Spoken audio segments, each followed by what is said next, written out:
I want to be very clear. The kingdom of heaven did not just start when Jesus came on the scene. The kingdom of heaven has always existed. Don't get it twisted. Okay, let's go to the word. Psalms chapter 145 and verse 13. It says, "Your kingdom is an everlasting kingdom, and your dominion endures throughout all generations." So when we try to separate Old Testament kingdom with New Testament kingdom, things get a little tricky because God's kingdom has always existed. He's always been in authority. He's always been in rule. And so we have to really take the word of God and understand that in the Old Testament, we see his authority. We see his holiness. We see his glory. We see his majesty. And in the New Testament, we just see it revealed in the person, Jesus Christ. And I also want us to talk about and unpack this whole dispensation of grace. A lot of people in church say we're under the dispensation of grace, and I'm not negating it, but I want to really emphasize the fact that the entire Old Testament scriptures, yes, from Genesis to Malachi,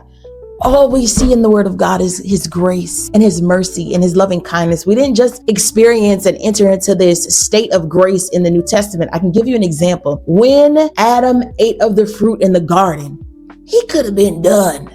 Done with mankind right then and there. But all he did was ensure that they were covered. Now, they did have to get out of Eden. They were covered. That was grace. That was grace right in the Old Testament. In Genesis chapter 3, we see grace on the scene from the very beginning. So we have to be very intentional when we're studying the word of God and understanding that God's kingdom is an everlasting kingdom. From the Old Testament to the New Testament, his kingdom is revealed. I'll see you next week.